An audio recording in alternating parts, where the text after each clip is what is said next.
Buenas noches, les damos la más cordial bienvenida este jueves 29 de abril del 2021 a nuestra sesión número 44. Hoy tenemos como invitado al doctor Roberto Cañedo. El tema que tocaremos el día de hoy es políticas de fomento de la economía social solidaria, estudio del caso de la Ciudad de México. Previo a que inicie su participación el doctor Cañedo, le doy le cedo la palabra a mi compañera Marcela Parra, quien nos va a leer una breve semblanza de nuestro invitado del día de hoy. Buenas noches, Marcela. Buenas noches, Janet. Sí, claro que sí, con mucho gusto. El doctor Roberto Cañedo Villarreal es licenciado en Economía, maestro en Matemáticas Educativas, doctor en Educación, miembro del Padrón Estatal de Investigación de Guerrero, miembro de la Junta Directiva de Consejo de Ciencia y Tecnología del Estado de Guerrero, coordinador de la Maestría en Economía Social de la Universidad Autónoma de Guerrero, consultor empresarial para la pequeña y mediana industria, por el Consejo Nacional de Normalización y Certificación de Competencias Laborales, Conocer, consultor empresarial PYMES, por la Secretaría de Economía de México, presidente del Centro Internacional de Investigación e Información de la Economía Pública, Social y Cooperativa, CIDEC, Capítulo México. Bienvenido al doctor Roberto Cañedo. Adelante. Muchas gracias. Bueno, es la segunda vez que recibo una invitación y realmente yo estoy muy contento de esto, porque además es un espacio, cuando menos en mi experiencia anterior, de bastante retroalimentación, de posibilidades amplias de discutir cada uno de los temas y eso siempre es bastante agradable, porque muchas de las presentaciones que hacemos a veces nos dejan 15 minutos y 10 minutos para hacer la presentación y muy poco tiempo para discutir y muchas de las discusiones se quedan abiertas. Entonces este espacio me parece que es un espacio bastante importante porque nos permite tener esa discusión más franca. Esto que lo vamos a presentar el día de hoy es me parece, es una importante eh, investigación respecto al fomento de la economía social y solidaria en términos de políticas públicas para la Ciudad de México. Sin embargo, yo quiero aclarar que este estudio de caso no es para quedarse en la Ciudad de México, para nada. O sea, es un buen referente con el cual nosotros podemos ampliar la visión crítica hacia lo que pasa en todo el país. Sí, entonces sí creo que es recomendable considerarlo como un parámetro, pero irnos más allá. Esa es la idea central. Este estudio fue convenido con el Instituto de Investigaciones sobre el Desarrollo Económico y Social de la ONU, de la Organización Nacional de Naciones Unidas, como consultores de México, mexicanos, para este tipo de políticas. Bien, lo primero que tenemos que decir es que nos enfrentamos, este trabajo que hicimos el doctor Rojas, que es profesor de la Universidad Autónoma de Chapingo, ¿sí? Y su servidor. Nosotros nos enfrentamos a una primera problemática, y es que nos pedían hacer un balance de la situación de las políticas públicas de apoyo a la economía social y solidaria, o sea, todo esto para la Ciudad de México. Y resulta que nosotros veíamos el primer obstáculo porque no había un fomento, unas políticas públicas para todo el espectro de la economía social y solidaria y solo se concentraba particularmente en el fomento cooperativo. ¿Sí? En el fomento cooperativo, la economía social y solidaria es mucho más allá que esto. La misma artículo 25 de la Constitución plantea así la amplitud en el sentido de que las entidades de la economía social y solidaria no solamente son las cooperativas, sino además son los ejidos, los núcleos agrarios, ¿sí? Las mutuales, las organizaciones preferentemente, no preferentemente, pero fundamentalmente de los trabajadores, ¿sí? Mayoritariamente en manos de los trabajadores. Entonces pueden ser incluso empresas recuperadas, ¿cierto? Entonces, cuando nosotros vemos que las políticas públicas solamente se orientaron en ese terreno de las cooperativas, pues sí, nos quedamos muy lejos de hablar de la economía social y solidaria fomentada, ¿sí?, en la Ciudad de México. La segunda cuestión es que nosotros encontramos una serie de dificultades también en el sentido de que no podíamos encontrar la información adecuada. Definitivamente esto es un problema muy serio en México y en muchos países de América Latina particularmente, porque muchas de las políticas públicas se hacen a partir de información, ¿sí?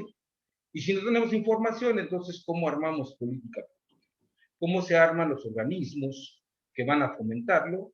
¿Cómo se van a aterrizar particularmente en cada una de las regiones que se pretende se haga, ¿no?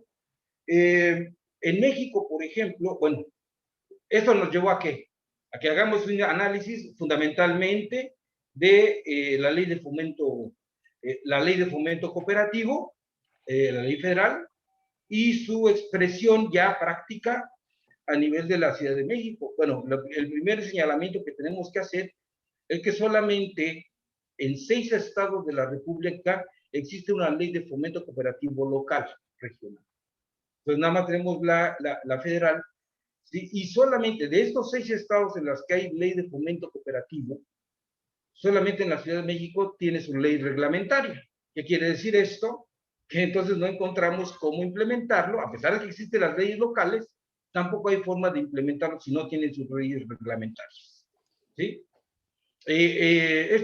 O sea, estamos hablando entonces de una seria deficiencia. ¿Por qué?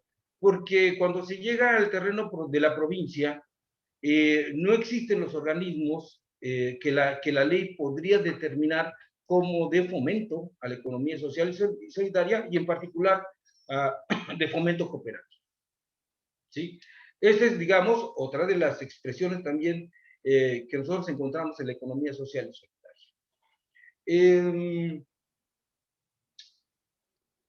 Quisiera comentar con esto que hicimos nosotros una presentación, y es la que les quisiera presentar el día de hoy, de unos 10 minutos, y con base en ella abramos el panorama para esta discusión, para hacerlo más interactivo, ¿cierto? Entonces, si me permiten, esta presentación nos la pidió un RIS, fue hecho para un RIS, y me la pidió que fuera grabada, así es que va a ser mucho más fácil, sencillo para mí, porque no tengo que hablar directamente, y posteriormente abrimos una ronda de preguntas, ¿sí? Y conversación. Entonces, si ustedes me permiten compartir.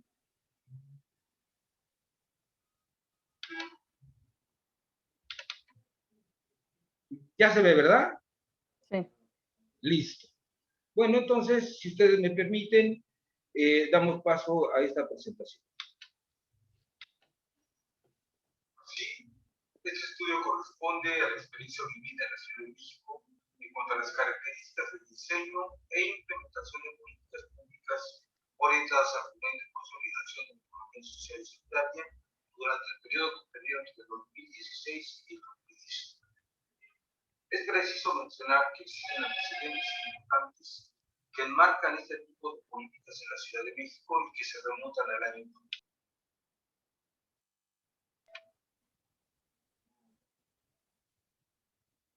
¿Se detuvo? Sí. Perdón, dice aquí. Sin embargo, no es sino hasta 2007 que formalmente se implementan programas específicos de la Secretaría del Trabajo y Fomento del Empleo, la STIFE, de impulso y fortalecimiento del cooperativismo local con presupuestos indirectos procedentes todavía de distintas dependencias del gobierno federal, hoy el gobierno de la Ciudad de México. Ya con presupuesto propio, entre 2012 y 2014, se impulsó el programa de promoción, fortalecimiento e integración cooperativa PPFIC, que atendió a un total de 157 cooperativas integradas por 2.442 personas. Para el 2015 se continuó con el programa de apoyo para el desarrollo de las sociedades cooperativas de la Ciudad de México, y en 2019 con el programa de fomento y construcción de empresas sociales y solidarias, OFES, a los cuales hace referencia este estudio. La metodología utilizada se desarrolló en 3 etapas. La primera fue de una revisión exhaustiva de la documentación existente en libros, artículos, documentos, leyes, reglamentos, diarios de debates legislativos y, de manera especial, las reglas de operación de los diferentes programas. También fueron revisadas convocatorias y evaluaciones a dichos programas, la Gaceta Oficial del Distrito Federal de 2016 y a partir de 2017 en la Gaceta Oficial de la Ciudad de México. La segunda etapa fue de recopilación de información que involucró a informantes clave, como funcionarios y ex-empleados de las dependencias, así como directivos y socios de las cooperativas beneficiarias, instructores acreditados por el IASIFE y estudiosos del tema. La tercera etapa consistió en el procesamiento de la información, su análisis y la redacción de los resultados en un informe final.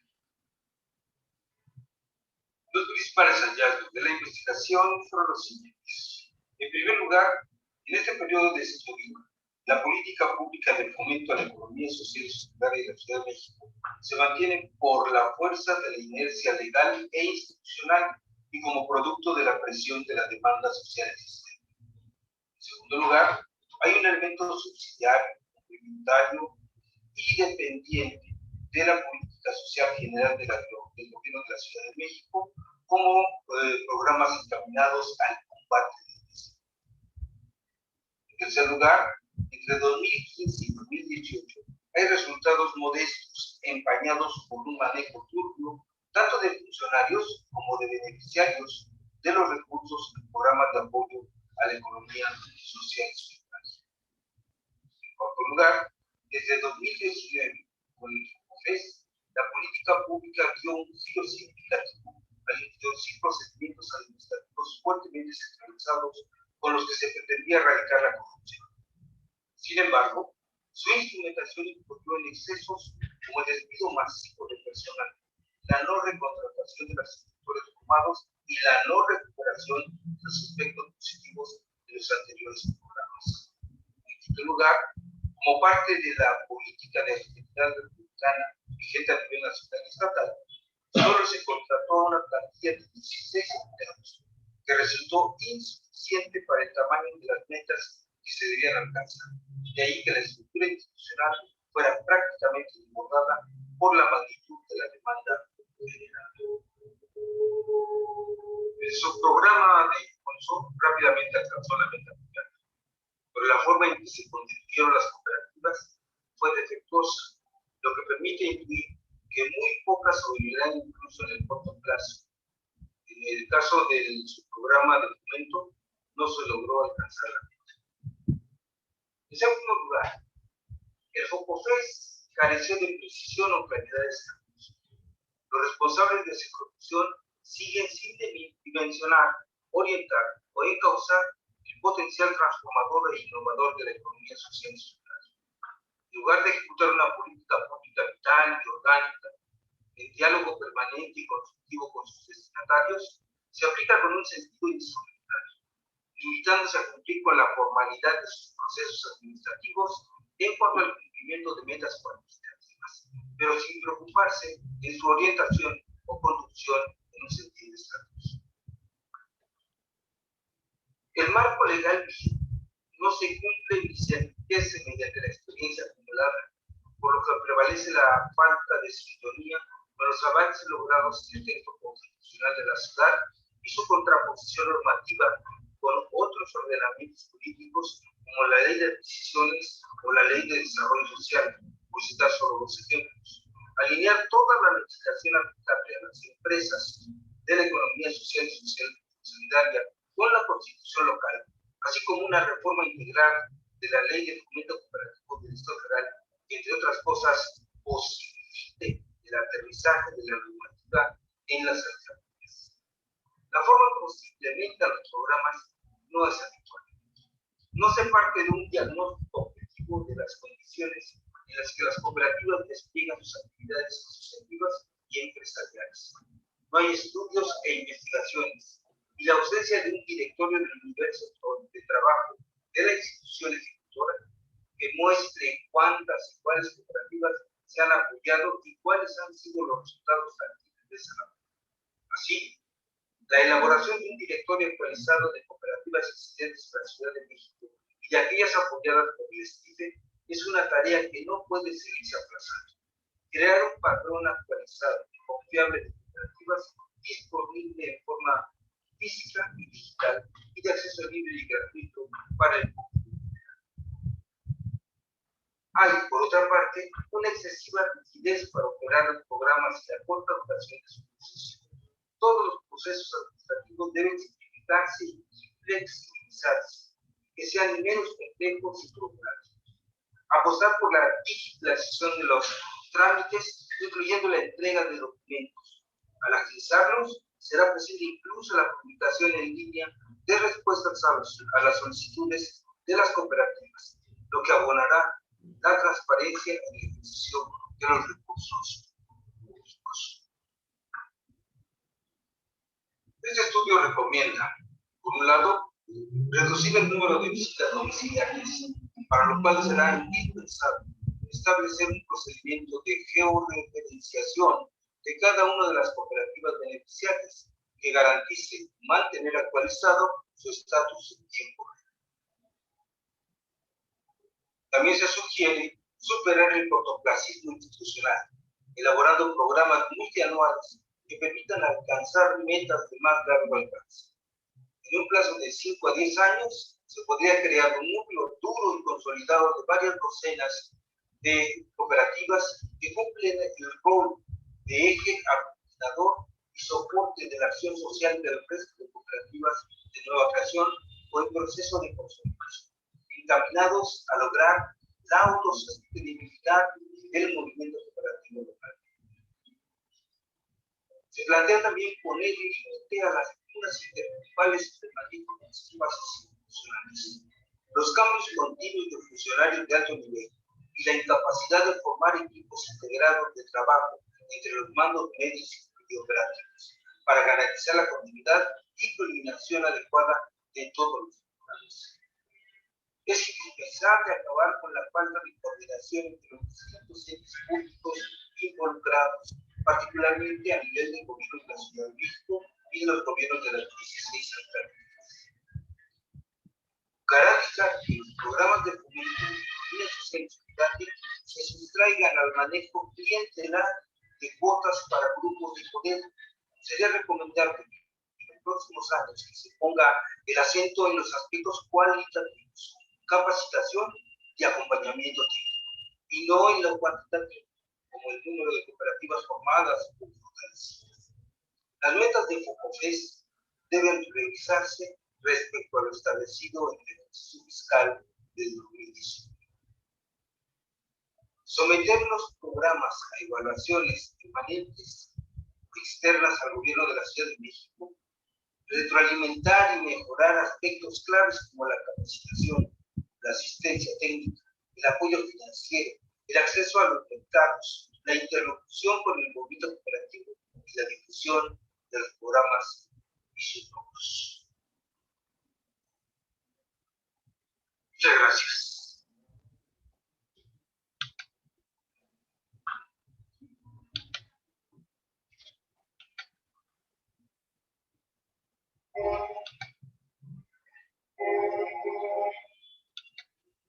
Bueno, a ver, empezaremos por lo siguiente, ¿no? Por el final, por las conclusiones. Miren, en la Ciudad de México, hoy, según DENUE, que es el directorio de las entidades cooperativas registradas, ¿no? Formalmente, el INEGI, pues, plantea algo así, aproximadamente unas 600 en la Ciudad de México. Cuando nosotros hicimos la entrevista con los directivos del gobierno, de la Secretaría del Trabajo y Previsión Social de la Ciudad de México, nos decían que en realidad son unas 400, ¿sí? Independientemente de esta cifra que no logra todavía identificarse bien, la verdad es que si uno repasa a todas las cooperativas que se les dieron apoyo desde 2015 a la fecha, pues estamos hablando de al menos unas 3,000 cooperativas, al menos, ¿sí? Entonces, Estamos hablando de 3,000, 4,000 cooperativas a las cuales se les dio asistencia y que solamente estamos hablando de 400, según las autoridades de la Secretaría del Trabajo de la Ciudad de México. Entonces estamos hablando de que todo este programa pues no tuvo un fin muy fructífero, que digamos. Y es que en realidad lo que nosotros notamos es que de 2015 a 2018 hubo una simulación en términos de lo que se planteaban como programas efectivos, en términos de capacitación. El financiamiento sí se movió, ¿sí? Pero en términos de capacitación, de formación, de nuevas cooperativas y acompañamiento de las ya existentes, en realidad estuvieron desligadas del propósito cualitativo, no cuantitativo, sino cualitativo. Formalmente se dieron los cursos de capacitación, formalmente se dieron las capacitaciones de la formación, pero en la realidad dichas cooperativas no funcionaron, morían, ¿sí? Y en este sentido, como académicos, y yo sí quisiera subrayar esto porque hemos tenido varios desencuentros en algunas pláticas que hemos dado, porque aparentemente lo político aparece primero, ¿no? O sea, es una política de este gobierno, entonces lo apoyo o estoy en contra por esa razón. Entonces, desde la perspectiva académica, nosotros queremos ser muy claros y esto es lo que ofrecemos, o sea, este diagnóstico, y a partir de eso hacemos las discusiones. Porque cuando menos sí podemos ver que, insisto, de 2015 a 2018 hubo una simulación y encontramos serios problemas, tanto desde la parte de los gobiernos, del gobierno de la Ciudad de México, como del movimiento cooperativo, ¿sí? En el movimiento cooperativo se planteaban, se proponían cooperativas que realmente no existían, sino eran una serie de gentes que se organizaban para pedir el recurso, ¿sí? Porque sabían que era a fondo perdido. Ajá. Entonces, lo importante es llegar al recurso, yo voy y me inscribo como cooperativa y quienes daban los cursos no les interesaba mucho que si la empresa o no, que la empresa cooperativa pues funcionaba o no, sino yo iba, daba mi curso y cobraba por hacerlo, ¿no? Y el gobierno, evidentemente, lo que empezaba eran si alcanzaba o no la meta establecida originalmente. Es decir, si ustedes se dan cuenta, hay un espectro ahí de falta de una visión efectiva, real, para la constitución de las cooperativas. Esto pasa de 2015 a 2018, estamos hablando de este periodo, y ya en este gobierno, 2019, se quiere dar un vuelco, particularmente en el hecho de acabar con la corrupción, lo cual nos parece muy importante, ¿sí? Porque eso es lo que estaba en boga, cuando menos en el periodo anterior. Sin embargo, se dio con muy poca experiencia. O sea, se despidió a todos los trabajadores, a todos aquellos que estaban participando en la cuestión de la formación y la capacitación, y se incorporaron nuevos institutos, ¿sí? O nuevas personas que estaban participando en dicha formación y esa capacitación. O sea, realmente muy poca experiencia, ¿sí? Y también el gobierno de la Ciudad de México también buscó los números. Solamente en 2019 se plantearon metas de más de 2,000 cooperativas, ¿cierto? Formar más de 2,000 cooperativas. Entonces, si estamos hablando que hoy, de NUE, nos dice que hay 600, ¿sí? Y las autoridades me dicen que hay 400 realmente, entonces, ¿dónde quedaron todas las demás? Ajá. Insisto, hay un serio problema ahí también que tenemos que estar discutiendo. Pero más allá de eso, es que el fomento a la economía social y solidaria tiene que ir más allá de las cooperativas, ¿sí? Los núcleos agrarios, los ejidos, otro tipo de formas de organización colectiva que también forman parte de la economía social y solidaria, no están contempladas en términos de su fomento y de su apoyo para su desarrollo, ¿sí? Ese es uno de los elementos que nosotros estamos poniendo mucho acento, porque deben ser incorporados. La información es fundamental, y aquí el INEGI, nos está llamando a alguna serie de gente para conformar un nuevo consejo consultivo para la formación de las cuentas satélite de la economía social y solidaria en México. Ya se hizo un primer ensayo en 2013 con la información hasta 2012, ¿cierto?, de las entidades de la economía social y solidaria. Tenemos ese documento, lo revisamos y efectivamente nada más estamos hablando fundamentalmente de las cooperativas. ¿Qué quiere decir esto? Que si no tenemos información de la existencia de las otras entidades, pues nunca va a haber una política de fomento a la economía social y solidaria efectiva, porque no están identificados. Y la ley misma es también un poco abstracta en términos de identificarlos, ¿cierto? Entonces, vaya, este es uno de los problemas que nosotros vemos en el fomento a la economía social y solidaria en México, en general, en todo el país.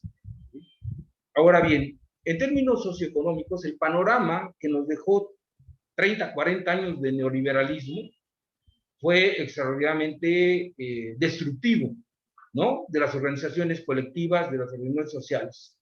Particularmente lo sufrió el campo. Estamos hablando de más de 2 millones de empleos perdidos en 3 décadas. ¿Sí? ¿Por qué? Porque, bueno, el mercado interno se destruyó, las cadenas productivas se destruyeron, no se atendieron, sino solamente se puso la atención por parte de los gobiernos, tanto el federal como los locales, de aquellas actividades en las cuales había capacidad para exportar. ¿Sí? Estoy hablando del aguacate, estoy hablando de productos exportables. Y ahí se puso el acento y el apoyo. Y se olvidó a todos los pequeños y medianos productores del campo y de la ciudad también, pues, pero del campo fundamentalmente. Hay cierta resiliencia de los trabajadores del campo. O sea, buscaron la forma de sobrevivir ante esta situación. Entonces, uno que ha caminado el territorio y encuentra en el camino a estas formas de organización autogestivas, ciertamente, ¿no? Pero fundamentalmente familiares, ¿no? Productores de cacao, productores de miel, productores de jamaica, de hortalizas, que lo que hacen es tratar de satisfacer en lo local lo mínimo de la subsistencia alimentaria. Pero yo les hablo del cacao, que es un producto fundamental en términos incluso de exportación, ¿sí? Entonces, yo la región aquí que tengo más o menos conocida es la región de la zona rural de Acapulco y la costa chica de Guerrero, ¿sí? Bueno, pues hay una gran cantidad de productores de cacao, de jamaica, de términos familiares, comunitarios.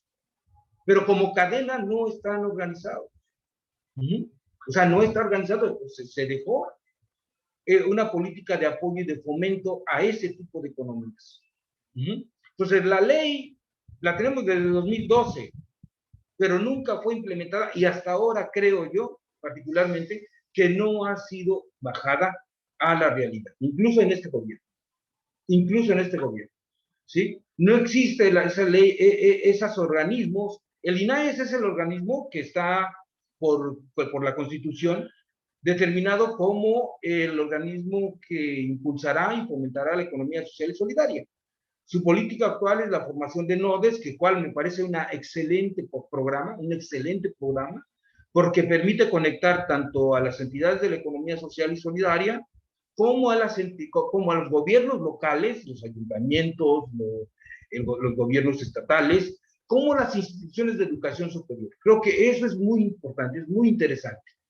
Así es que ahora, muchos de nosotros como investigadores tuvimos que reorientar, yo en particular no, porque yo andaba en otra dinámica, pero muchos de los investigadores tuvieron que están reorientando en estos momentos, ¿sí?, la forma de hacer investigación. Es muy interesante con las últimas convocatorias del CONACYT, y el CONACYT, ahí sí yo quiero decir que está jugando un papel muy importante en esta promoción de la economía social y solidaria, porque las convocatorias van en el sentido de esta trilogía de agentes participativos para la construcción de la economía social y solidaria. Eso sí es muy, muy importante.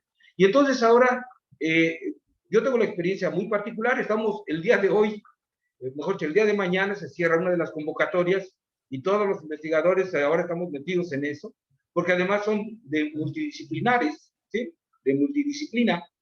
Entonces, gente que está trabajando cuestiones nucleares, cuestiones de permacultura, cuestiones de genoma, etcétera, están metidos con nosotros. Apenas empiezo a conocerme con los investigadores de ese tipo de ramas, ¿sí? En zootecnia, en agricultura, ¿sí? Y que estamos tratando de ver cómo le entramos a la investigación del territorio. Entonces, lo que yo digo, y la comentaba tal vez en la plática pasada, cómo es tan importante la reconstrucción del mercado interno a partir de lo local, a partir del territorio. Cómo reconstruir esas cadenas productivas y cómo el Estado está obligado a la forma, al fomento, al apoyo en la construcción de las entidades de la economía social. Muchas de esas cosas pueden hacerse en reconocimiento porque ya existen. Hay muchas experiencias en Chiapas, en Guerrero, en Veracruz, en Puebla, en bueno, muchos estados donde ya se está trabajando en ese sentido, ¿sí? O sea, las comunidades tienen en su resiliencia de 30 años ante esta situación de abandono, tienen sus organismos, sus organizaciones y que requieren el apoyo. Esto que planteó de la política, yo entiendo, y lo entiendo, que la entrega de los recursos a las organizaciones sociales, a las confederaciones y a los organismos, a los frentes y ese tipo de cosas, era un canal de corrupción muy fuerte en México. O sea, yo entiendo esa política de López Obrador en ese sentido. El problema es que eso impactó y está impactando también a organizaciones vivas, reales, ¿sí? De comunidades que ahora no tienen los recursos. Platicábamos con esto con una de las compañeras, Margarita Muciño, que tiene una cooperativa muy importante, donde hay miles de trabajadores campesinos indígenas fundamentalmente, ¿sí? Y ellos tienen esta cooperativa, pero realmente no es una cooperativa, realmente lo que es una organización comunitaria. La asamblea comunitaria decide mandar una comisión para recuperar o para recoger los productos de cada comunidad, hacer una integradora comercial y llevarlos al mercado. En eso consiste fundamentalmente esa cooperativa de comercialización. No pueden participar, esto es muy bonito, yo me gusta comentarlo cada vez que puedo, esto es muy bonito porque la comunidad va a poner sus productos en la integradora comercial siempre y cuando esa comunidad haya resuelto su problema de autosuficiencia alimentaria. Si no, si se ve que esa comunidad no ha resuelto eso, entonces se nombra una comisión de técnicos propios y apoyos, la UNAM apoyado, el CRIM de la UNAM apoyado, la Ibero Puebla apoyado, ¿sí? Entonces van y aseguran, o mejor dicho, garantizan que hay una seguridad alimentaria de esa comunidad. Cuando se certifica tal cosa, entonces esa comunidad puede poner sus productos excedentes para su comercialización, ¿cierto?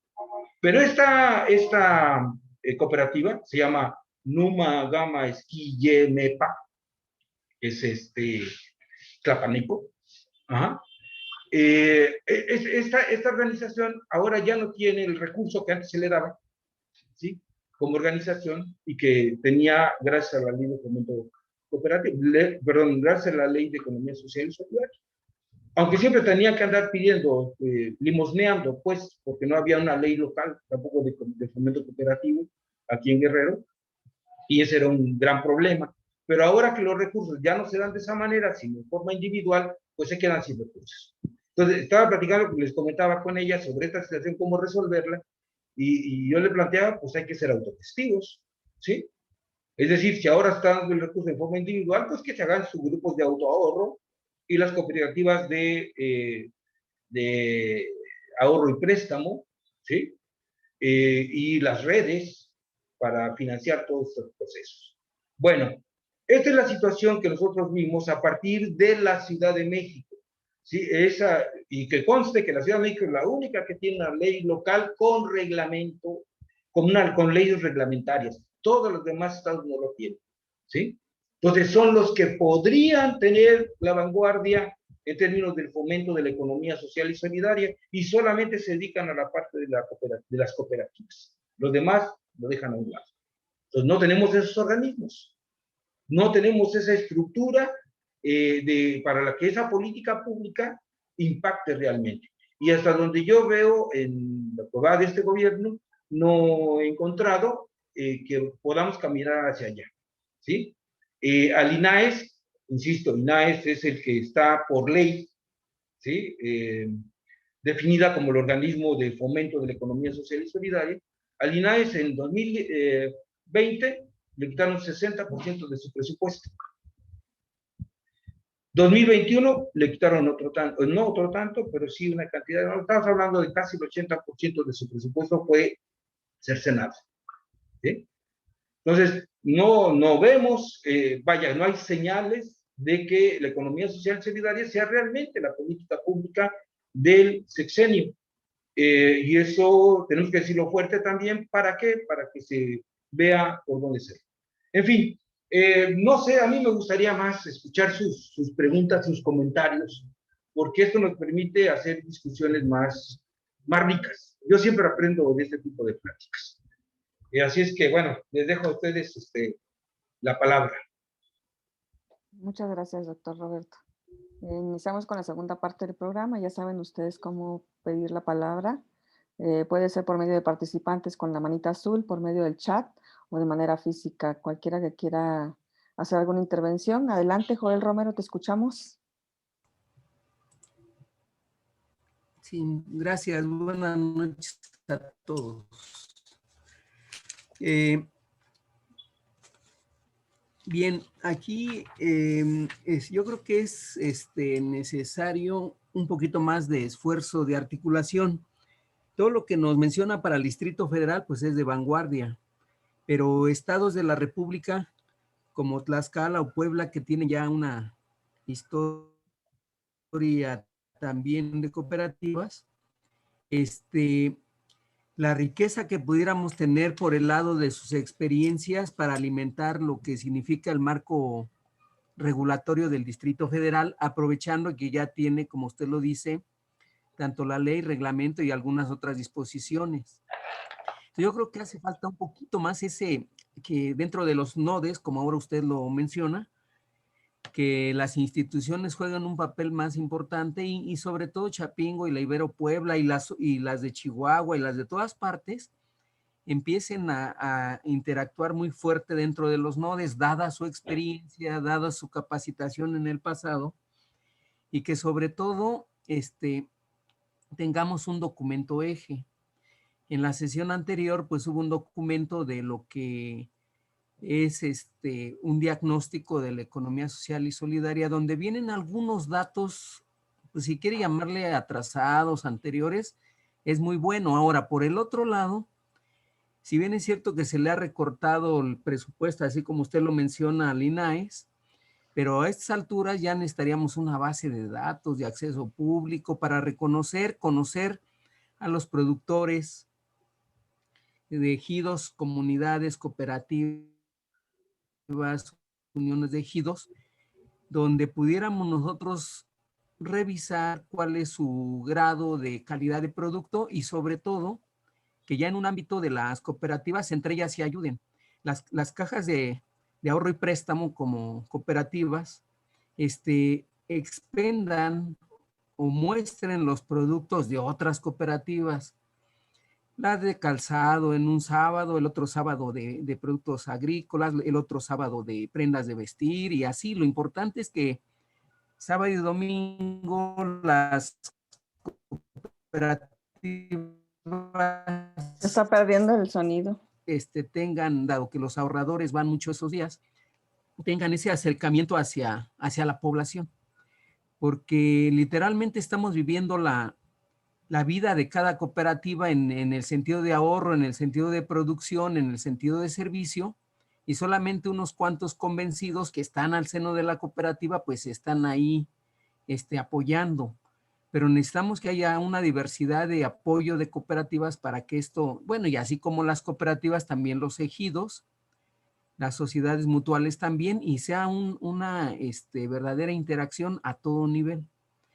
Pues es un comentario, me llama la atención mucho los datos que nos ha dado. Reconozco el gran esfuerzo de instituciones como Chapingo y otras más que están muy metidas en el tema de muchos años atrás.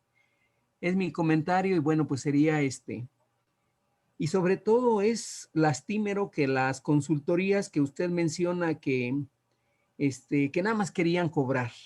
Digo, pues no veían a futuro de que esta es una situación de política pública que trascienda en el tiempo. Entonces, esas consultorías que se formaron para capacitar y no mirar al futuro, bueno, pues había también que invitarlas a que hagan un esfuerzo pues mayor, donde se trascienda de una generación a otra en cuanto a los que están en la cooperativa y al rato van a estar otros y los que siguen y que siempre tengamos una cultura cooperativa, ejidal y demás. Muchas gracias por haberme escuchado.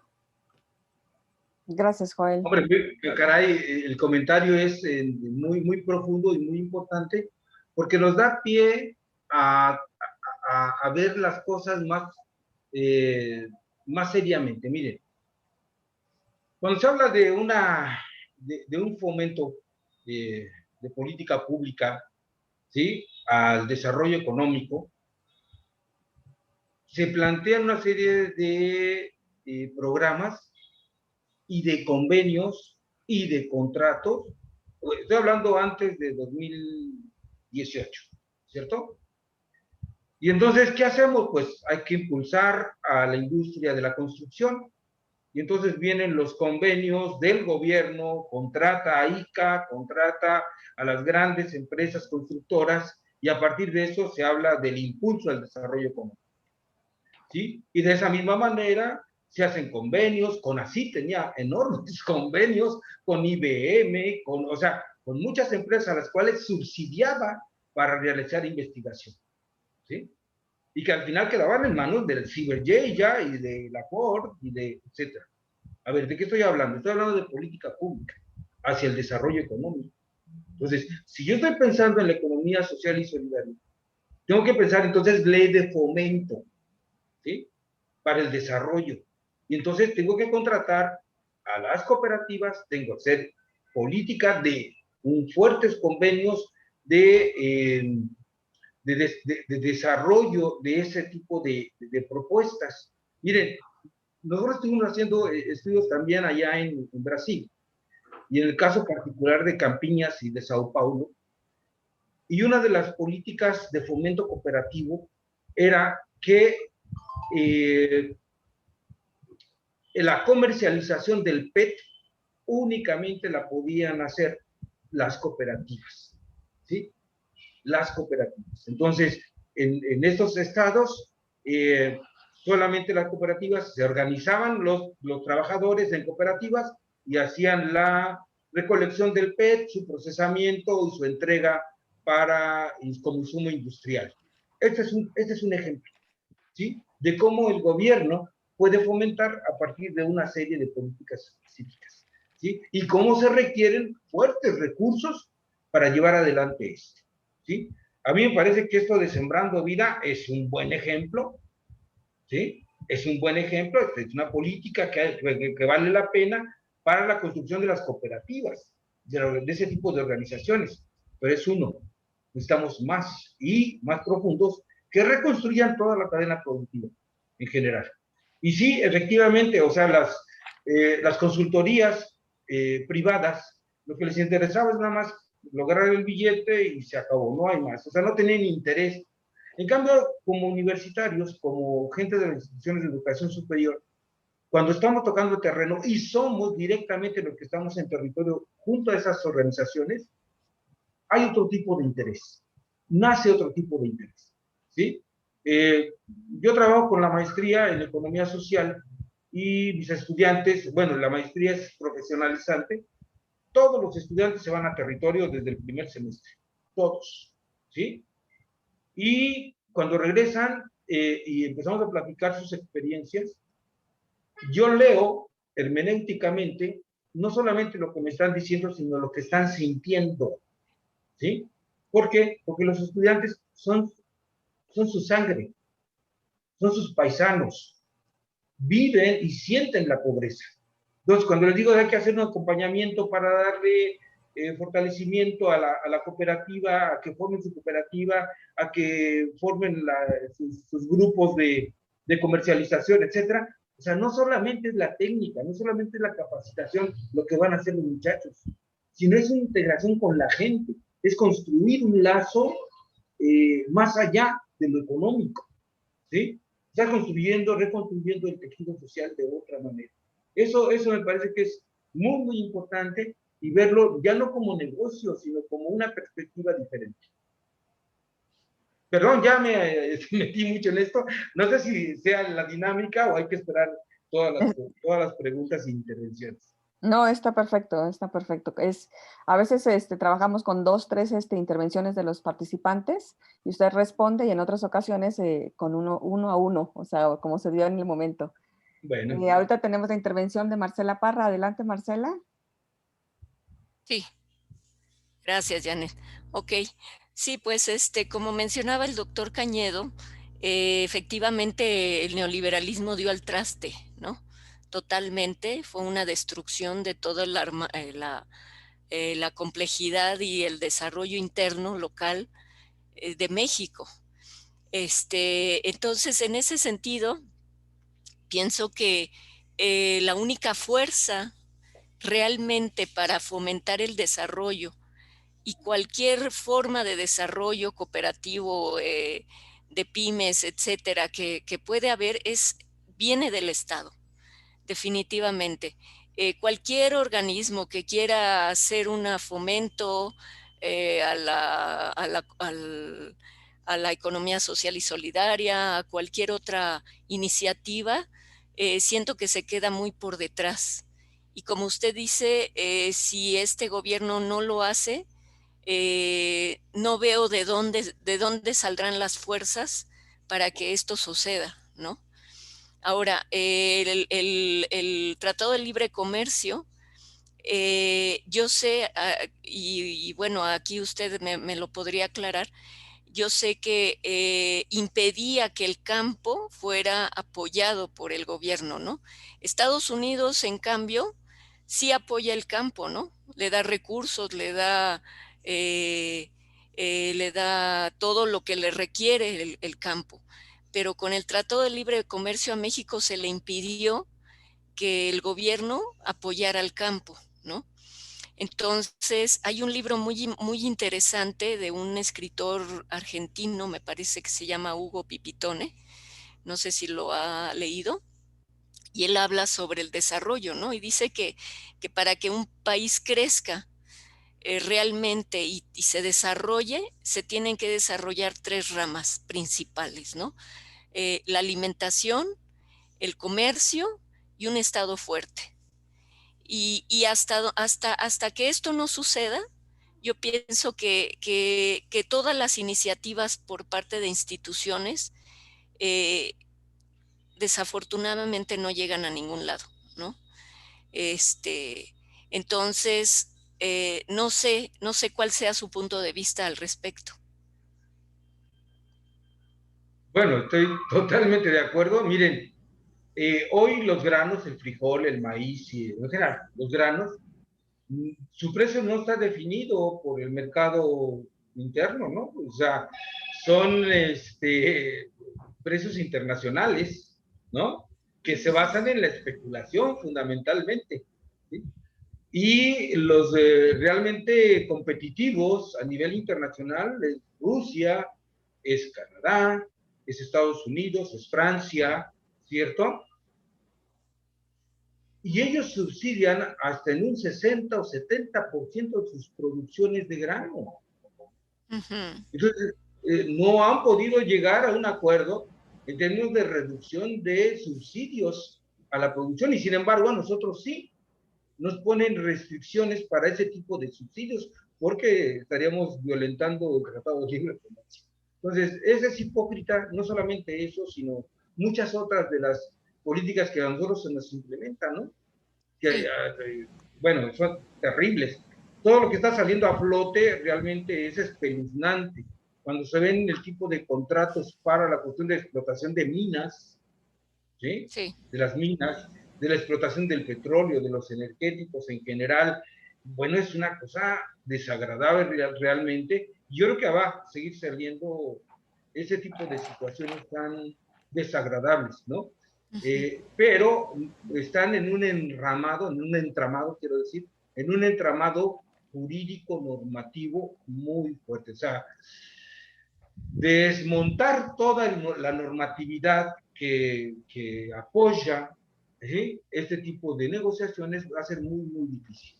Pero bueno, yo creo que lo importante es mirar efectivamente cómo logramos el desarrollo, no el crecimiento económico, el desarrollo económico, que es más integral, ¿cierto? Sí. Miren, si nos empiezan a calificar las grandes calificadoras internacionales, van a decir que estamos mal y nos van a ir rebajando nuestro nivel de inversión. ¿Por qué? Porque no estamos bajo las políticas neoliberales. Pero yo insisto que había el Club de Roma, por ejemplo, en la década de los 70, decía que para cuidar el medio ambiente era necesario crear una política de crecimiento cero, ¿sí? De crecimiento cero, es decir, la única forma de preservar la naturaleza, recuperar el medio ambiente, en la década de los 70 del siglo pasado, decía, es necesario que crezcamos al 0%, ¿sí? ¿Por qué? Porque esto implicaba no seguir incrementando la producción industrial generadora de tantos tóxicos, etcétera. Entonces habría que planificar el desarrollo de otra manera. O sea, pensando en qué? En la naturaleza en aquel entonces, el Club de Roma. ¿Sí?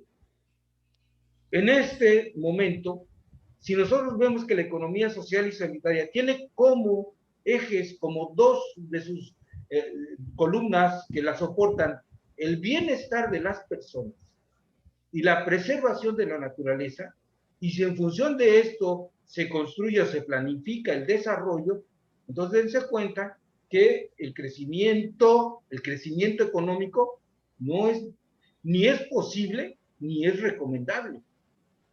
¿Sí? Entonces no importa que no crezcamos, de veras, aunque nos espantemos. Lo que tenemos que es reconstruir este modelo de desarrollo, aunque ello implique no crecer. ¿Sí? Los datos macroeconómicos nos van a seguir calificando de esa manera.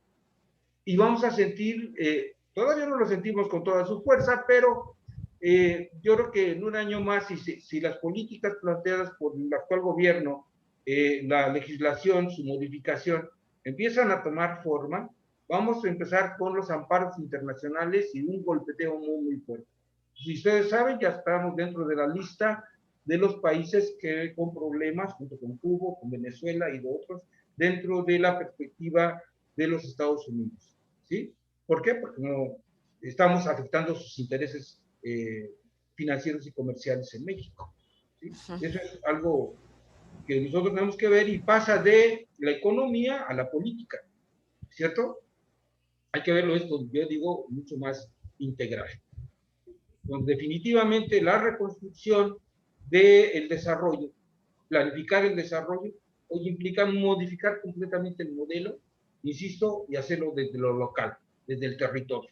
No solamente hay que reconstruir las cadenas productivas, hay que reconstruir el tejido social, ¿sí? Y reconstruir el tejido social, miren, yo tengo una línea de investigación de hace unos 3 años, no la he podido desarrollar porque la dinámica me ha llevado por otro camino, pero fundamentalmente era los estudios del ser. A este nivel nos han llevado. Son los estudios del ser. ¿Qué es el ser? ¿Qué es la conciencia? ¿Sí? ¿Cómo se construye?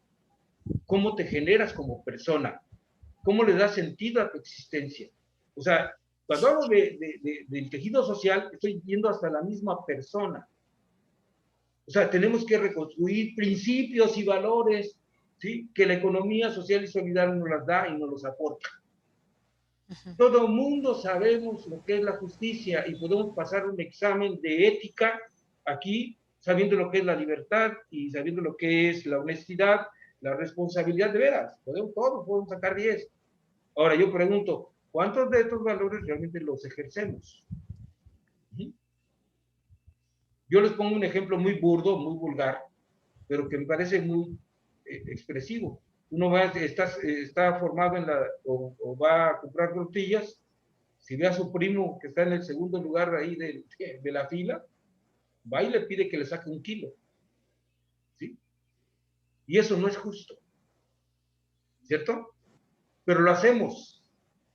Y si alguien se enoja es porque no tiene un primo en el segundo lugar, nada más. Ajá. Entonces, si esto no lo entendemos y no lo podemos ejercitar, entonces, ¿cómo queremos reconstruir un país con una visión humana? ¿Sí? La competencia, la individualidad y el egoísmo son parte de este modelo de economía. ¿Sí? La economía nace, el padre de la economía, Adam Smith, decía que el hombre era por naturaleza egoísta, que no, o si es por naturaleza ya no se lo puedes quitar. Entonces había que aprovechar ese egoísmo y ese individualismo para, dice Adam Smith, para recuperarlo para que la economía se desarrolle y haya un bienestar social. Y de ahí nace toda la teoría, perdón, nace toda la teoría del bienestar, ¿sí? Neoclásica, que tiene que ver con la optimización y con la competencia. Pero yo digo una cosa, las verdades a medias suelen ser mentiras.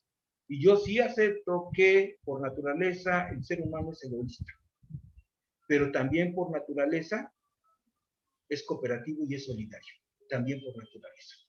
Entonces, socialmente, ¿qué es lo que cultivamos?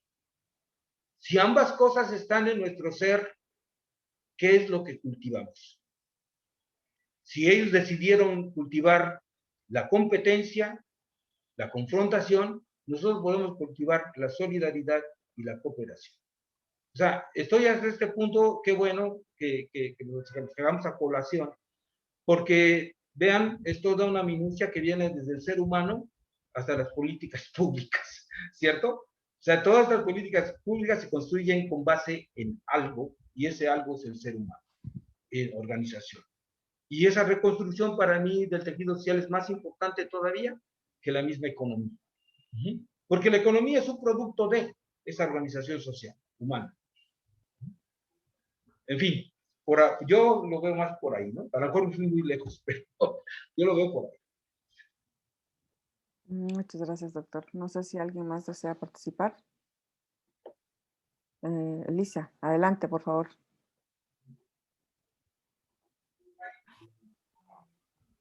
Muy buenas noches, doctor. Nada más para preguntarle, ¿cómo podremos, si todos somos bivalentes y tenemos esas dos características de egoísmo y de, digamos, solidaridad, ¿cómo podremos hacer para convencer a toda la humanidad? Porque unos tienen más del egoísmo y otros tienen menos, así que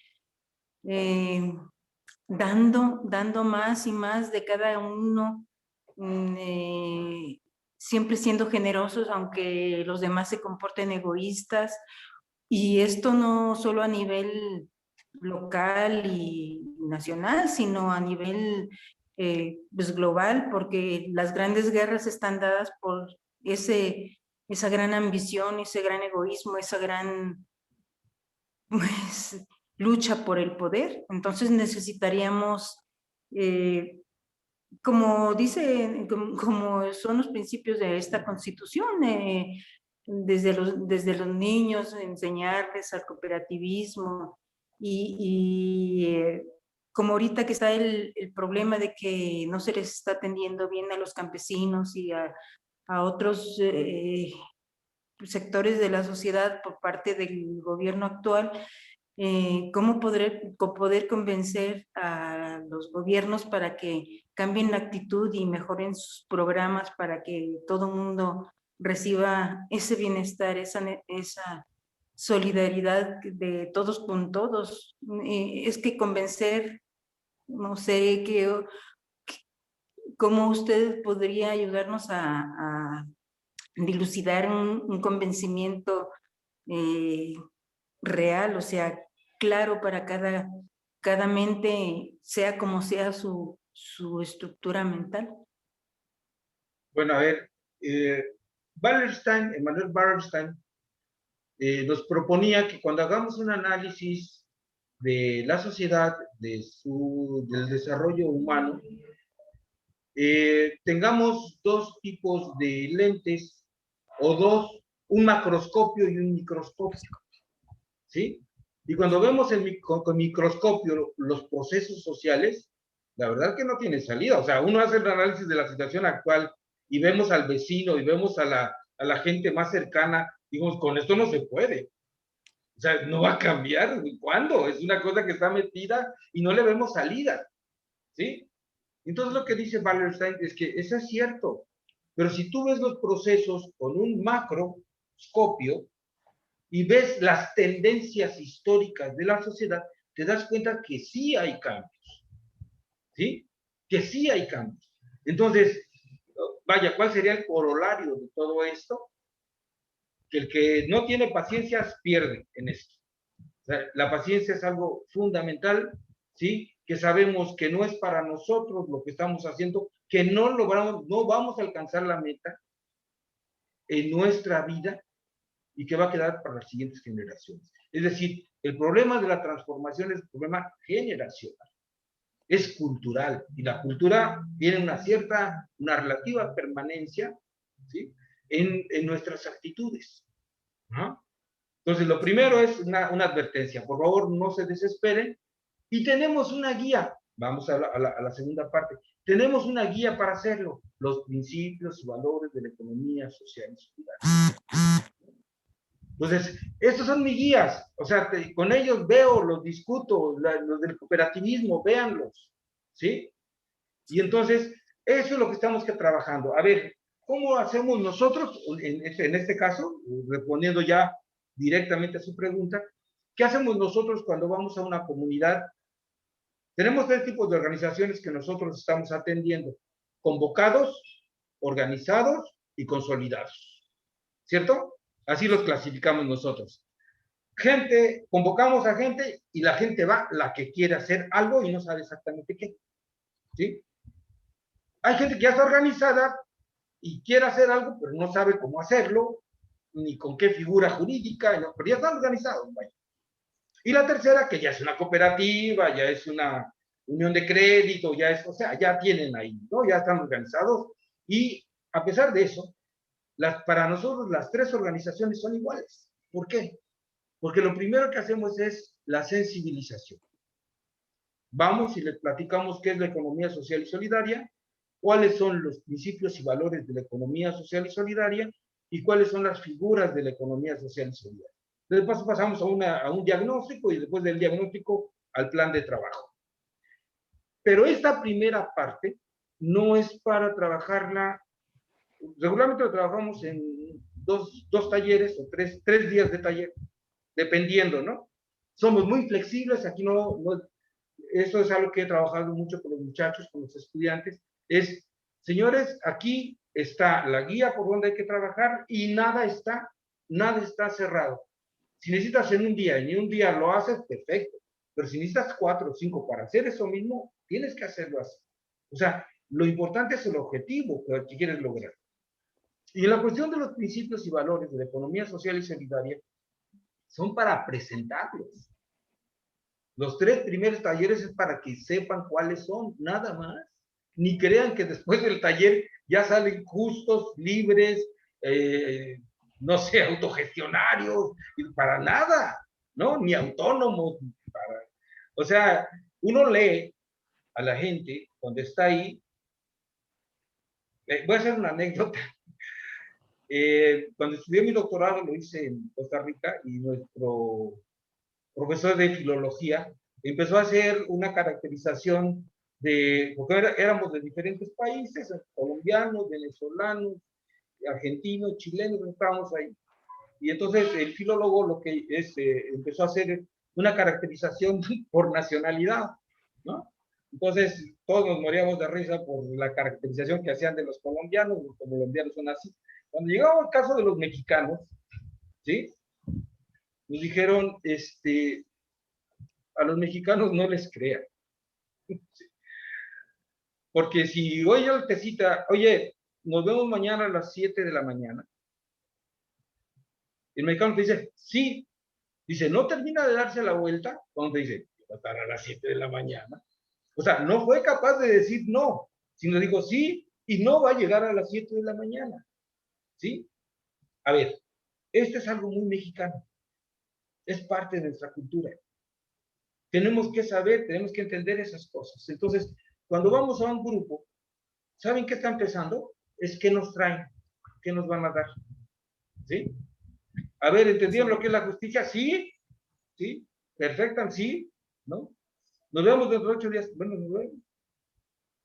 Ya como a la quinta, sexta sesión, por ahí te van a preguntar, oiga, ¿y cuándo van a traer las despensas? ¿No? O sea, no se ha movido nada, casi nada, en la conciencia de las personas. Esto hay que tenerlo, yo creo, muy claro. Si no, pues nos vamos a decepcionar, ¿no? Lo que estamos haciendo. Entonces, vamos a tirar la toalla inmediatamente. Entonces, ¿de qué estoy hablando? De que esta primera sesión es de presentación y después se tiene que repetir cíclicamente para toda la vida de la organización. ¿Sí? Discutir lo que es la autonomía, lo que es la independencia, lo que es la justicia, lo que es la libertad, o sea, discutirlo y que hacer efectivamente una serie de prácticas. En eso estamos también porque no lo tenemos, ¿eh? La economía social y solidaria es un paradigma en construcción, no solamente teóricamente, sino en la práctica misma. ¿Sí? Entonces, diario tenemos que estar construyendo y pensando qué hago para que la gente entienda lo que es justo y lo practique.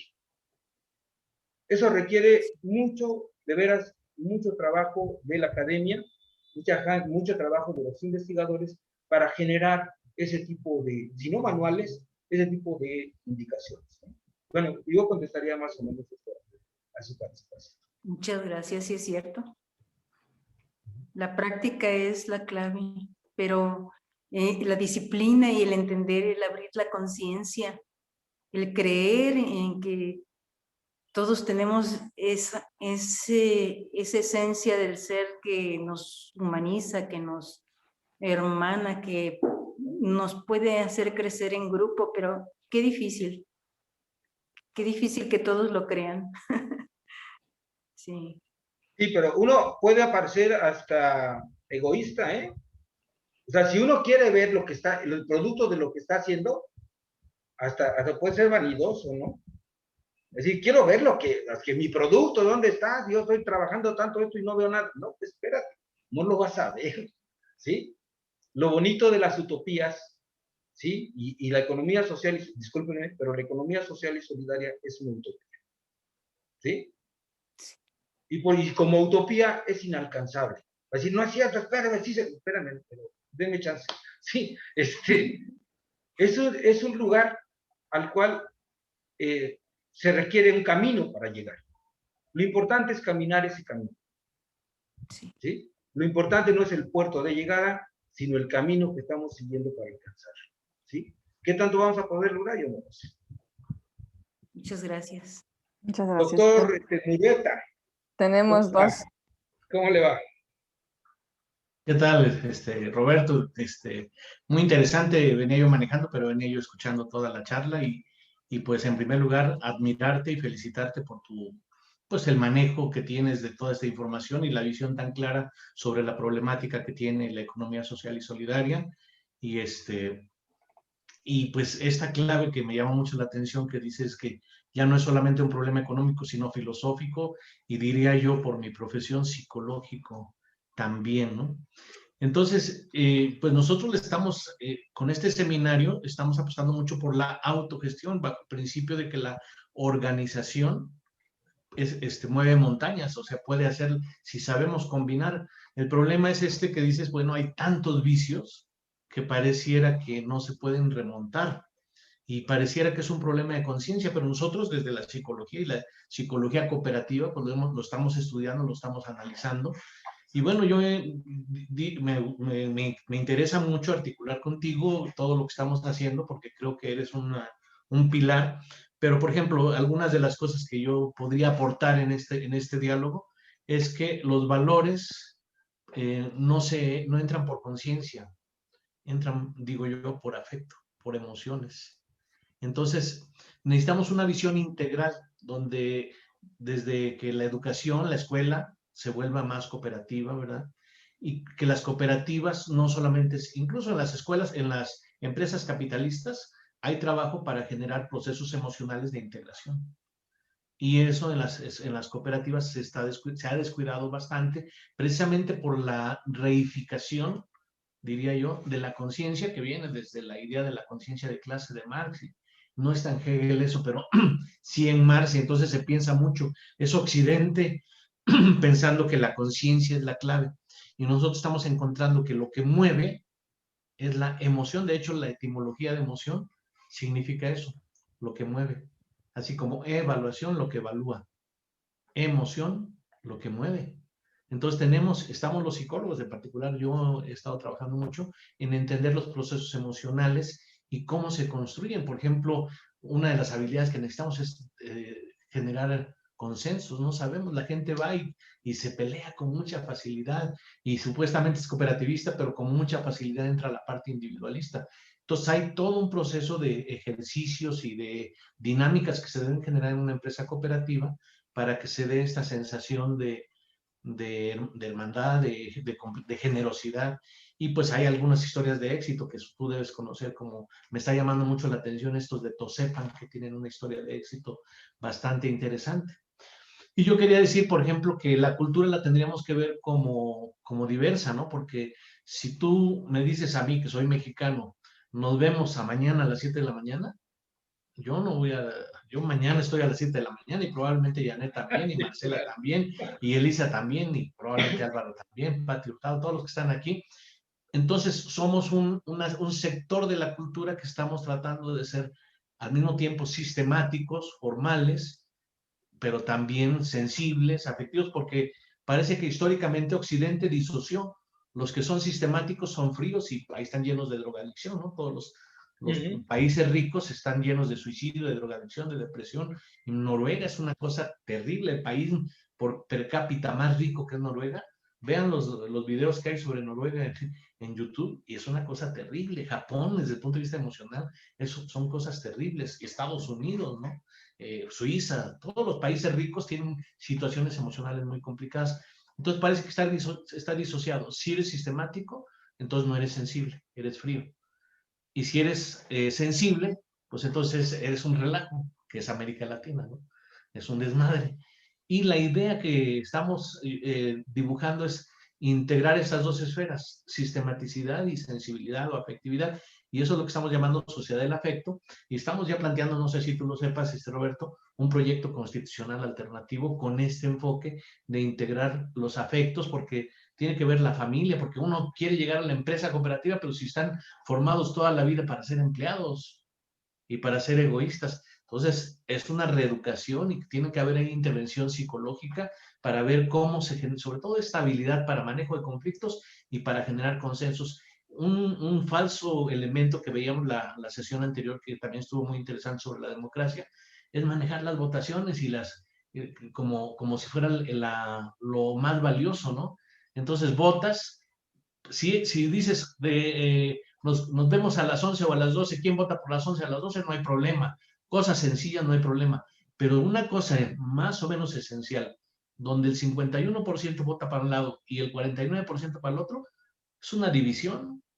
Y se van a confrontar, el 49% va a empezar a boicotear al 51%, lo que se ve en los partidos. Entonces tenemos que construir otra forma de decisión más basada en el consenso.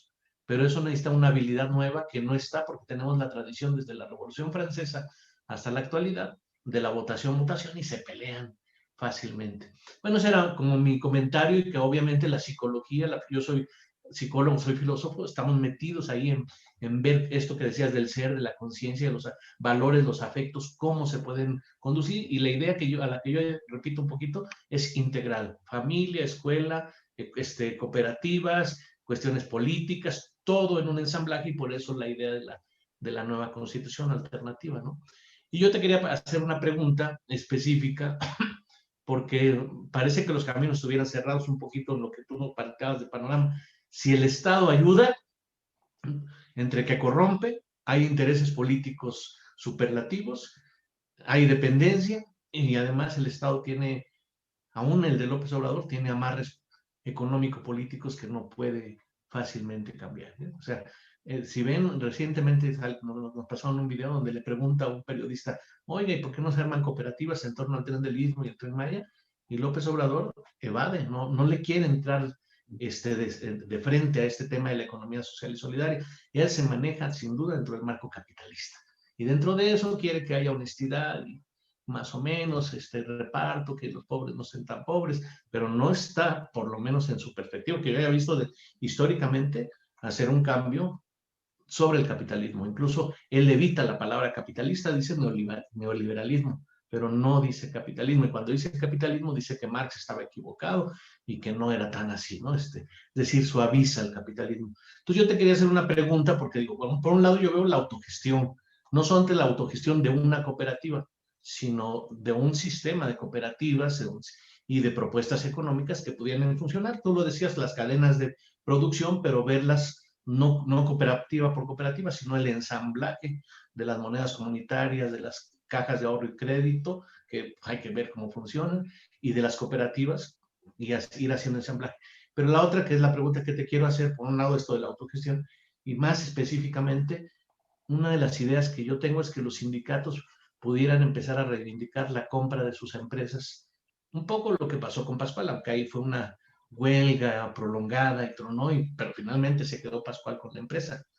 Si no pudiera ser, tú como lo ves como experto, que te admiro mucho, ¿no sería una chispa meter entre los sindicatos, que casi todos son blancos, pero meter esta idea de por qué no le compras la empresa al patrón y ya es una cooperativa, o demandas utilidades progresivamente más altas hasta que sea del 100% y el patrón pues es un trabajador más de esta cooperativa, aunque eso tenemos previsto en la Constitución hasta 35 años de ir aumentando el reparto de utilidades. En fin, la idea que yo quiero transmitirte es que encontremos rutas para este cambio y busquemos como pueblo, más que esperar que López Obrador o el que sigue Ebrard a la mejor hora sí, como pueblo decir, pues si no le hacemos esto, el planeta se destruye, etcétera, todo lo que tú ya sabes y nos has dicho.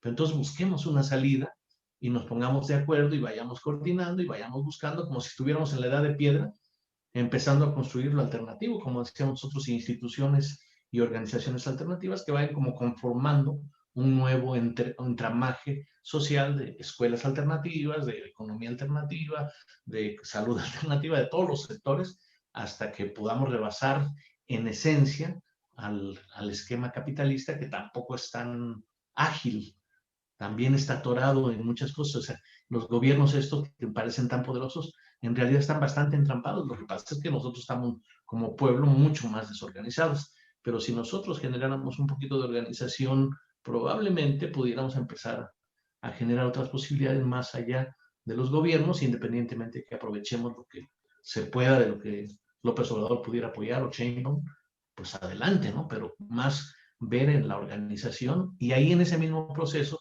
pudiéramos ir diseñando cuestiones afectivas, emocionales, que fueran generando una cohesión entre los grupos e intergrupos, ¿no? No sé cómo lo ves tú, Roberto. Bueno, dentro de las 17,000 cosas que acabas de decir y que muchísimas y las 15,000 temas, es tremendo, ¿no? Cada uno de ellos es apasionante y requeriría para poder platicar o estar en los comentarios que tú estás proponiendo, pues sí necesitaríamos un buen. Yo creo que a mí me apasiona, insisto, mi línea de investigación de hace 5 años aproximadamente era la discusión sobre el ser desde el punto de vista fenomenológico, ¿sí? De Heidegger y yo, sí, y después pasar a la escuela de Frankfurt, en fin, pero eso es filosófico. Yo soy economista de origen, pero al final la economía se me fue perdiendo poco a poco y me fue acercando mucho a esta vez. A mí me parece que la discusión del ser es fundamental y que nosotros que tenemos este compromiso histórico con la economía social y solidaria, tendríamos que estar produciendo cosas efectivas, lo que decía compañera Elisa, ¿sí? En el sentido de generar algunos manualillos, algunos protocolos básicos, ¿sí? Y preparar los grupos promocionales de ellos, ¿sí? Y nosotros aquí en la maestría en Economía Social estamos comenzando y estamos trasladando nuestra experiencia en campo, en territorio, con grupos indígenas, con grupos campesinos, grupos rurales, y esa experiencia la estamos empezando a hacer, a construir con pequeños manuales, ¿sí? Con toda la flexibilidad que esto implica, pero ya dando algunos visos. Y lo están haciendo los propios muchachos de la maestría. Pero necesitamos también la vista profesional, ¿no? Profesional. En este caso, por ejemplo, la parte que te correspondería a ti,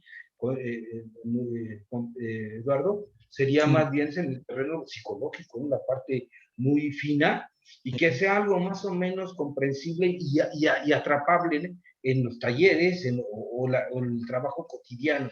Necesitamos documentar, urge documentar todas esas experiencias que nos permitan a nosotros trabajar en particular en ese aspecto. Entonces, para mí la persona es al final el centro de todo esto. Las personas son el centro de todo esto. El otro elemento de ser autogestivo, totalmente de acuerdo. O sea, yo digo, ¿dónde empieza el proceso de autogestión? En lo local, en el territorio, ahí, en el cara a cara, ¿sí? En el vecino, ¿sí? En el tipo de producto, los cultores de maíz o de un tipo de producto, empiezan a acercarse por afinidad económica, sus necesidades de alimentación, de tener ingresos, los lleva a tener como principal elemento esto. Y por eso digo, las cadenas productivas, pero no estoy hablando nada más en términos económicos. Sí, lo estoy viendo económicamente, pero no es en términos sociales. Entonces estoy tratando de que de ahí se desenvuelva la cuestión de ese tejido social que se construye subterfugiamente en un proceso económico. Que eso me parece que tiene que ir a la par. Y la cuestión de la autogestión también me parece que hay que ser, y ahí sí, yo quisiera poner un alto, porque yo sí tengo una discusión fuerte con eso. A ver, el cooperativismo, desde mi punto de vista, no es la panacea ni la solución al problema. Es una buena medida, es una buena herramienta y hay que utilizarla, creo. ¿Sí? El problema es que si yo quiero confrontar a las grandes cadenas multinacionales en el mercado, nunca les voy a ganar. Son oligopolios súper poderosos, ¿cierto? Entonces, yo me voy a poner a competir con mi maíz producido con costos más altos que su precio, ¿ah? En eso, en la compra y en cualquier otro producto, hombre. O sea, los costos son más altos que la ganancia. Lo orgánico es súper caro, ¿cierto?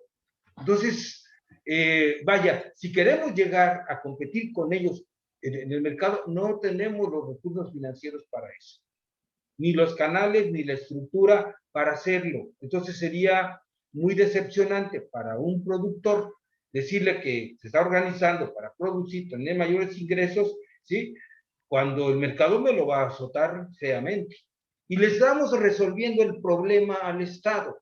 El Estado tiene la obligación de estar viendo, ¿sí?, el bienestar de las personas. Y esto no lo está atendiendo y lo atendemos nosotros, pues nosotros somos su válvula de escape. Somos su válvula de escape, estamos resolviendo lo que él no puede resolver, manteniendo el sistema de mercado oligopólico, fortaleciendo el sistema de mercado oligopólico. Entonces, sí, yo creo que hay que poner mucha atención en esto y decir que si es la autogestión ciertamente muy importante, pero los impuestos son nuestro dinero. Y por eso nosotros exigimos que esos recursos regresen a nosotros. Y tienen que regresar de alguna forma, ¿cierto?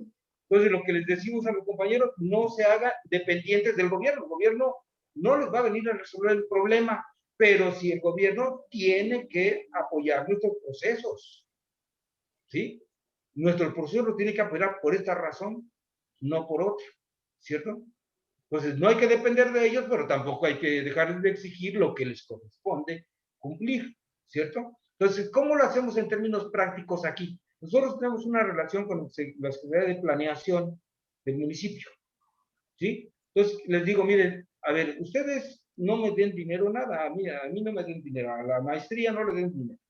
Pero los grupos que nosotros acompañamos, ustedes tienen la obligación de ayudarlos para realizar su producción, su comercialización, etcétera. Los programas que tienes aquí en el municipio, tienes que dirigirlos prácticamente a eso. Y no estarle comprando las pacas de lámina o el paquete tecnológico nada más para el paquete para la producción de maíz y demás, y llevárselo porque lo están preparando para la próxima elección nada más. Pero si no hay ninguna trascendental, nada trascendental. Entonces, vaya, por eso los nodes son muy importantes. Los nodes son muy, muy importantes en ese sentido. Y por último, lo bonito bueno, te dejé muchas cosas, ¿eh? Voy a dejar muchas cosas. Lo de los sindicatos. Exacto, a eso voy. Lo bonito de CIRIEC, del Centro Internacional de Investigación, es que nos da acercamiento con muchos investigadores de otros lugares. Entonces, si hay un lugar que tiene una experiencia enorme en la cuestión de recuperación de empresas, es Argentina. ¿Sí? Entonces, Argentina tiene toda una experiencia en sus organizaciones que recuperan empresas, y hay toda una política de recuperación de empresas. Lo bueno de la legislación de la economía social y solidaria, lo último que se hicieron modificaciones en el 2018, si mal no recuerdo, dentro de la ley de fomento cooperativo, es que se metió una parte sobre esta cuestión de la recuperación de empresas, ¿sí? Y que nosotros no lo hemos trabajado y no lo hemos hecho, y hay que hacerlo, totalmente, ¿no? A ver, ¿cuál es ese Interyeto? ¿Cuál es el que está en crisis? Ahorita ya está cayendo, es luego, señor. O sea, hay una ley de fomento cooperativo, señor, los trabajadores ahí. Aquí en Acapulco se acaba de poner en huelga el Hotel Tortuga, ¿sí? Porque pues ya está en quiebra, ¿no? La situación de la pandemia lo llevó a esto. Entonces los trabajadores están ahí porque les quieren reducir el salario o bien, en fin. Esa es una situación, pues a recuperarla. Recuperemos el hotel, ¿cierto? Pero entonces esta ley de recuperación de empresas tiene que ser muy precisa y muy práctica para poder llevarlo a cabo. Y en eso, entonces es verlo más arriba, ¿no? Más nosotros, ¿sí? Que estamos en eso, claro, con la participación de los sindicatos, pero, digamos, debe haber una visión estratégica para cuestiones legales y de políticas, efectivamente, ¿no? Pues ahí hay que poner mucho el acento. Y yo no quiero entrar, evito en campo, en territorio, hacer la discusión de comunismo y socialismo y capitalismo por muchas razones, porque los aleja y nos aleja mucho, ¿sí? Aquí entre nos, por favor, que no salga mucho, si la graban, que no, soy un vil comunista, ¿sí? Entonces sí soy un vil comunista, pero también entiendo que esto no está en la conciencia de las personas, ¿sí? Yo lo entiendo de esa manera, ¿sí? Cuando Marx decía que la liberación de los trabajadores debe ser obra de los trabajadores mismos, estaba diciendo una cosa que es enorme: ser cultos para ser libres, si no, es imposible. O sea, la libertad es algo que se debe construir con las personas conscientes de ello. Entonces, tenemos una amarga experiencia con el bloque soviético y el bloque del socialismo real, ¿sí? Que fue destructivo de las personas. O sea, de eso nadie puede negarlo. Fue destructivo de las personas, y esa liberación no fue obra de los trabajadores mismos. Mucho de ello, ¿sí? ¿Por qué? Por muchas razones, hombre. Tampoco voy a echar la culpa a Stalin o le voy a echar la culpa. O sea, no es eso. O sea, son los procesos sociales que requieren, decía Martí, de la cultura, de ese proceso de formación, de construir redes, de construir tejido social, humanismo. O sea, es un proceso muy largo, ¿sí? Entonces, estar discutiendo ahorita si vamos al comunismo, al socialismo, o nos mantenemos en el capitalismo, me parece prematuro. O sea, no me parece que sea banal, es muy importante, pero más acá en otros espacios. Cuando vamos al territorio, yo digo que ahí esa discusión no tiene mucho sentido. O sea, lo que tiene sentido es el bienestar de las personas, la recuperación del medio ambiente. Esas son las cosas inmediatas que tenemos que hacer, aunque tengamos en nuestra cabeza otra idea de sociedad, ¿sí? Evidentemente. Entonces, yo lo dejaría por ahí, porque si no, cállate, ya no tenemos espacio de tiempo. Nada más déjame decirte que estamos nosotros postulando un nuevo concepto, que es la sociedad del afecto, para superar el capitalismo. Y me gustaría, si luego, ya sea por el WhatsApp, me mandas tu domicilio, mandarte un proyecto de la nueva Constitución, unos ejemplares, ya lo tenemos en libro, y ver si te podemos invitar a otro espacio donde le llamamos diálogos constituyentes, donde se analiza este proyecto constitucional que se ha construido pues a través de varios años, de muchas discusiones, y es un consenso nuevo que pensamos que se pudiera generar. A ver, ¿a ti qué te parece? Pues ya el nombre es muy, muy agradable, ¿eh? Muy interesante. Ya llama la atención, ¿no? Ya llama la atención. Sí, como no, con mucho gusto, yo te lo mando por el WhatsApp. Sí, dentro de 8 días, por cierto, voy a dar la conferencia sobre ese tema, ¿no, Janet? Sí, así es, doctor. Bueno, me mandan el link. La sociedad del afecto. Sí, no, el link es el mismo del día de hoy, es dentro ¿Es recurrente? ¿Perdón? Sí. Es recurrente. Sí, es el seminario, ajá, exactamente, es el mismo ID. Y el tema es la sociedad del afecto y la autogestión. Pues muy interesante, por ahí hay que estar. Aquí lo esperamos, Doc. Bueno, tenemos una última intervención. Marcela, adelante, por favor. Sí, gracias, Janet. Ok, bueno, sí, hablando de esta situación, de cooperación que no tenemos, de solidaridad, pues es evidente que tenemos, y como están aquí citando la cuestión histórica, es evidente que no la tenemos porque viene precisamente de una tradición histórica.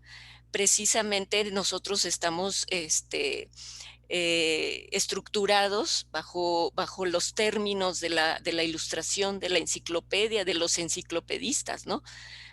Rousseau, Montesquieu, Voltaire, Locke, todas estas personas, ¿no? Finalmente la Revolución Francesa y después de la Declaración de los Derechos del Hombre y del Ciudadano, pues surgieron estos tres lemas, ¿no? Igualdad, libertad y fraternidad. Pero aquí lo importante es que después de este gran movimiento y que surgen y empiezan a surgir por todos los medios las constituciones, en todas, si ustedes se dan cuenta, en todas está la igualdad y la libertad, ¿no? Porque lo que se buscaba era precisamente esa igualdad ante la ley, la propiedad privada. Pero se olvidó y se dejó de lado el tercero, que es la fraternidad, porque en todas las constituciones, en todas, está la igualdad, efectivamente, está la libertad, efectivamente, ¿no? Pero la fraternidad, ¿en dónde se quedó? Está fuera de todo nuestro armazón mental, cultural, histórico, ideológico. No está. Y por eso yo pienso que estamos con esta misma mentalidad, porque la fraternidad, pues, en ninguna constitución está incluida, ni siquiera se sabe cómo manejarse, ¿no?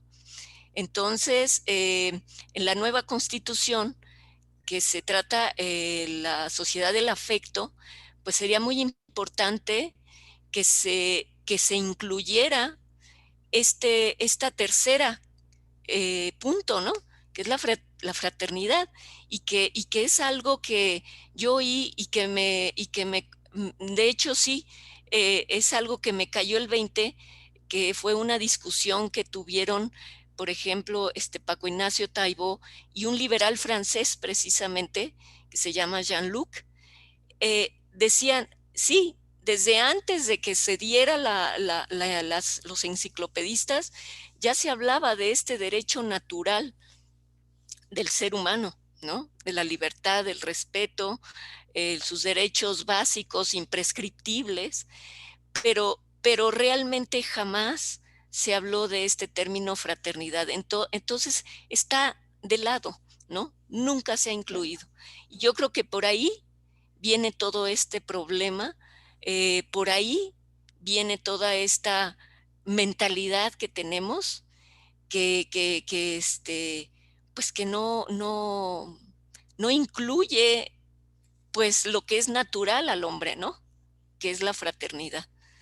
Entonces yo creo que debemos incluir en todos los conceptos que ahora manejemos, incluida la Constitución, y manejarla y aprenderla, porque la verdad es que ni siquiera sabemos cómo se maneja eso, ¿no? Cómo funciona, no sé. Y ahora cuando salgo a la calle, pues me siento como en la película de los zombies, ¿no? Todos tapados. Entonces, pues ya a veces no reconozco ni quién es quién, ¿no? Ok, pues nada más, era mi comentario. Gracias, Marcia. Bueno, insisto, yo que con esas pláticas muy interesantes y de tanta calidad, pues abren espacios para hacer conferencias sobre cada una de ellas. Y efectivamente, bueno, yo en la cuestión de la modernidad, que ha sido tan discutida, tan importante, desde Adorno hasta Habermas, en toda la escuela de Frankfurt, sí haría el señalamiento de que, bueno, esta igualdad, libertad, igualdad y fraternidad, pues estos señores estaban hablando de la libertad de comercio, de la libertad de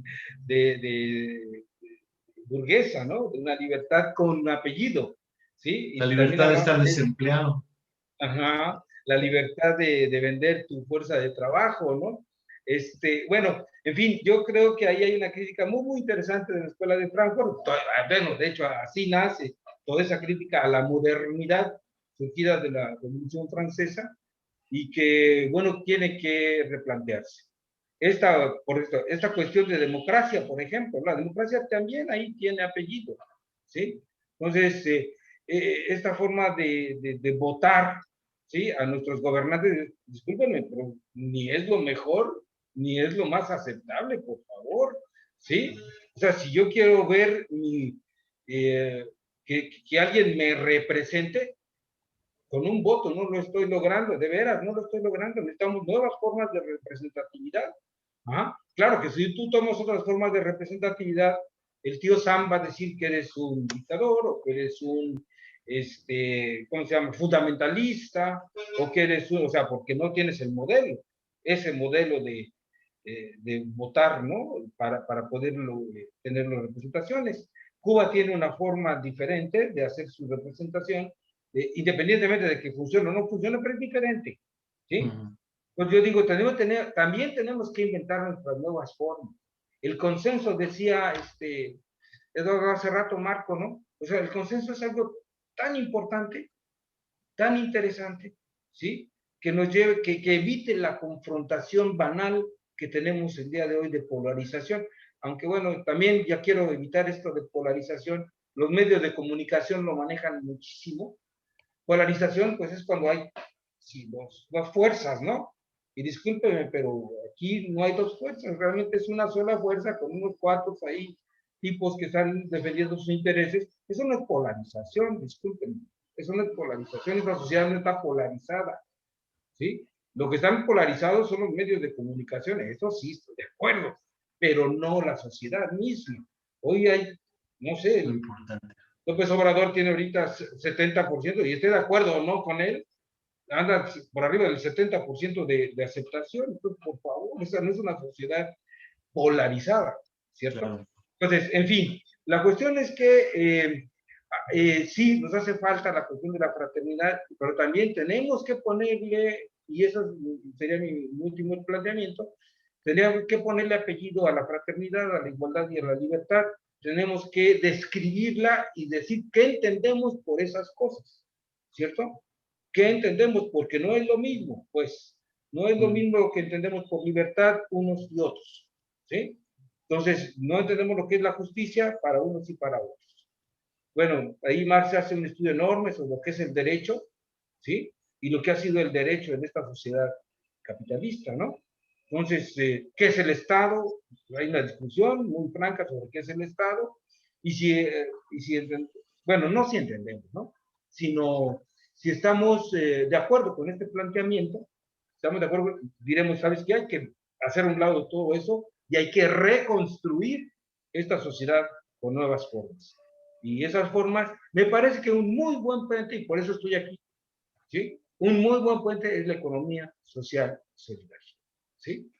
Es un buen puente. Yo no digo que es la finalidad, yo no creo en eso, ¿sí? Pero creo que es un muy buen puente que hay que atravesar. De acuerdo. Ok. Sí, bueno, como última reflexión, doctor Cañedo, no sé si gusta cerrar la sesión del día de hoy. Bueno, empezamos con un tema y terminamos con lo importante, ¿sí? El tema era efectivamente esta crítica a las políticas, no una crítica, sino un estudio de las políticas públicas, de las políticas públicas de fomento al cooperativismo, ¿sí? En la Ciudad de México, pero también advertí que lo tomáramos como un referente más que quedarnos en la discusión sobre lo que pasa en la Ciudad de México, porque vamos más allá. Vaya, yo soy un guerrero, me interesa más qué está pasando aquí en Guerrero, qué está pasando en Chihuahua, qué está pasando en Chiapas, ¿sí? Y lo tomáramos como referente. Entonces, sí dimos los resultados de esta investigación, yo los invito a que los lean. Es un informe que nos pidió un RIS, ¿sí? Es un informe que nos pidió un RIS para la ONU, y que después de un trabajo arduo de investigación, pues hicimos esta presentación, y hay un artículo, el que quisiera que me quieran, porque ahí viene ya muy desmenuzada cada uno de estos elementos que nosotros manejamos ahí, ¿sí? Y más allá, la economía social y solidaria hoy en México no tiene políticas públicas en lo fundamental. No existen las políticas públicas para el fomento y desarrollo de la economía social y solidaria, y que es necesario generar tanto legalmente, o sea, la estructura normativa, jurídica, para que esto se dé, y los organismos y las políticas, las instituciones y las políticas específicas y los programas de fomento de la economía social y solidaria. Eso es una necesidad, y eso es lo que creo yo que tenemos que empujar mucho en este gobierno. Este gobierno nos ha abierto esta posibilidad, pero todavía no vemos nada claro. Exacto. Muchas gracias. Muchas gracias por su paciencia, ¿sí? Por su disposición de estar aquí por tarde. No, al contrario, muchísimas gracias a usted, doctor. Bueno, voy a cerrar con una frase, deseándoles además para el día de mañana, 30 de abril, Día del Niño, una frase de Walt Disney que dice: si lo puedes soñar, lo puedes lograr. Y que yo creo que aquí dentro del seminario de que estamos nosotros, tenemos un mundo utópico los que estamos aquí. Soñamos con ese mundo y creemos que es posible. Le pido a todos los compañeros que abran, por favor, su micrófono y le digamos un nutrido aplauso al doctor como reconocimiento.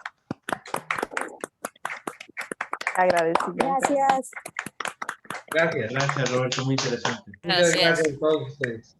Bueno, pues ya para finalizar, los invito a la sesión número 45, que como ya habíamos anunciado anteriormente, fue el 6 de mayo. Tenemos como invitado a nuestro compañero, el doctor Marco Eduardo Murueta, y el tema va a ser la sociedad del afecto y la autogestión. Los esperamos en 7 días, el 6 de mayo a las 8 en punto de la noche. Muchas gracias. Gracias. Ahí nos vemos dentro de 8 días. Sí, muchas gracias. Hasta luego. Descansen. Igualmente, hasta luego. Buenas noches.